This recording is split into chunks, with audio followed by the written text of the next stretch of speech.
కొన్ని రోజుల కిందట చూసాం. Mydukur Telugu Desam party MLA Puta Sudhakar Yadav cyber నేరగాళ్ల బారిన పడ్డారు అని, ముంబైకి చెందిన సైబర్ నేరగాళ్ళు ఆయన దగ్గర నుంచి 1 కోటో, 1.5 కోటో కొట్టేశారు అని, ఈ మేరకు ఆయన సైబర్ క్రైమ్ పోలీసులకు ఫిర్యాదు చేశారు అని ఇది వార్త కొన్ని రోజుల కిందట. మళ్ళీ ఈరోజు తెలుగుదేశం పార్టీకి రాచకరువు పత్రిక అనబడే దాంట్లో ఒక కథనం కనిపించింది. ఈ కథనం చదివితే అసలు రాసిన వాళ్ళకైనా ఇది ఏమన్నా అర్థమైందా? జనరల్గా ఈ కథనం అసలు ఇదేమైనా నమ్మశక్యంగా కనిపిస్తూ ఉందా? సంథింగ్ ఫిషీ అనిపించింది. ఈరోజు కథనంలో వాళ్ళు పెట్టిన హెడ్డింగ్ ఏంది? ఏలూరు ఎంపీని బెదిరించి, ఏలూరు ఎంపీ అంటే మళ్ళీ పుట్టా సుధాకర్ ఏదో మైదుకూరు ఎమ్మెల్యే ఉన్నారు కదా, ఆ ఎమ్మెల్యే గారి కొడుకే కదా పుట్టా మహేష్. ఏలూరు టీడీపీ ఎంపీ కూడా ఆయనే. సరే, ఏలూరు ఎంపీని బెదిరించి 10 కోట్లు డిమాండు అని హెడ్డింగ్ అనిపించింది. అరే, ఎంపీని బెదిరించి 10 కోట్లు డిమాండ్ చేసినాడు ఎవర్రా, ఏ ఎంపీ అని చెప్పి ఏంది కథ అని చెప్పి చదివితే మీరు వినండి.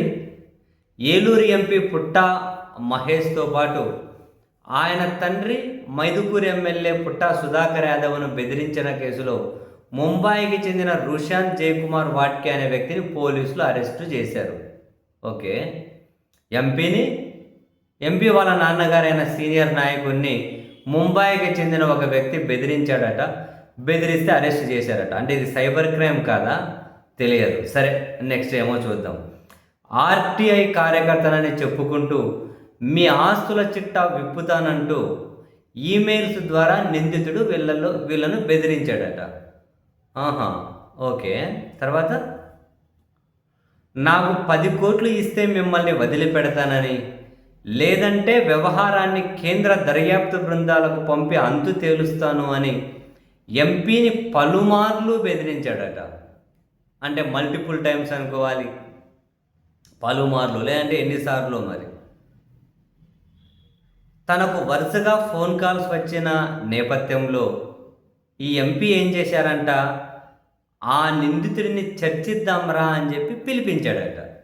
ఓకే, పిలిపించి ఎవరి దగ్గరికి పంపించాడు? మైదుకూరు ఎమ్మెల్యే సుధాకర్ యాదవ్ పిఏగా పనిచేస్తున్న ఆది వద్దకు చర్చల నిమిత్తం పంపించారట. ఓకే, అయితే ఆ నిందితుడు ముంబై నుంచి మైదుకూరు వచ్చి చర్చల కోసం అని చెప్పి నన్ను కత్తితో బెదిరించి 70,000 దోచుకొని పారిపోయాడు అని ఈ ఎమ్మెల్యే పిఏ పోలీసులకు ఫిర్యాదు చేశాడట. మీకు ఏమైనా అర్థమైందా? ఎంపీని ఎమ్మెల్యేని ముంబైలో ఉన్న ఒక వ్యక్తి బెదిరించడం ఏంది? ఆ వ్యక్తిని వీళ్ళు చర్చల కోసం పిలిపించడం ఏంది? పిలిపిస్తే పిలిపించారా, ఎమ్మెల్యే పిఏ దగ్గరికి పంపించడం ఏంది? పంపిస్తే పంపించారు. వాడు బొంబాయి నుంచి వచ్చి మైదుకూరులోకి వచ్చి అక్కడ ఎమ్మెల్యే పిఏగా పనిచేస్తున్న వ్యక్తిని కత్తితో బెదిరించి 70,000 దోచుకొని పరిగెత్తిండా? ఏందబ్బా ఇది? ఇదే వీళ్ళు రాసుకుంటూ వచ్చింది. అయితే పోలీసులు వెళ్ళినారట. మహారాష్ట్ర పోలీసుల సహకారంతో అరెస్ట్ తీసుకొని కడపలో కోర్టులో ప్రవేశపెడితే రిమాండ్కి తీస్తే కడప జైలుకు పంపించారట. నెక్స్ట్ చూడండి వీళ్ళు ఏం రాసుకుంటూ వచ్చారు. ఎన్నికల్లో నామినేషన్ సందర్భంగా సమర్పించిన ఆస్తుల వివరాలను ఆధారంగా చేసుకొని ఎంపీతో పాటు ఎమ్మెల్యేను నిందితుడు బెదిరించినట్టు పోలీసులు చెప్పారట. ఎన్నికల్లో నామినేషన్ సందర్భంగా సమర్పించిన ఆస్తుల వివరాలు పబ్లిక్ డాక్యుమెంట్ కదా, దాని ఆధారంగా బొంబాయి వాడు ఎందుకు బెదిరించాడు? దానివల్ల వానికేమవుతుంది? అవి కేంద్ర విచారణ సంస్థలకి ఇస్తే వాళ్ళకి తెలియదా? పబ్లిక్ డాక్యుమెంట్లు కదా. ఎన్నికల అఫిడవిట్లు వచ్చింది పబ్లిక్ డాక్యుమెంట్ కదా, అవి చూపించాలని బెదిరించాడా? పలుమార్లు బెదిరిస్తే చర్చలకు పిలిచారా? చర్చలకు అని చెప్పి కత్తితో చూపించి 70,000 దోచుకొని వెళ్ళిపోయాడు మళ్ళీ మహారాష్ట్రకు. ఏమో అదేనంట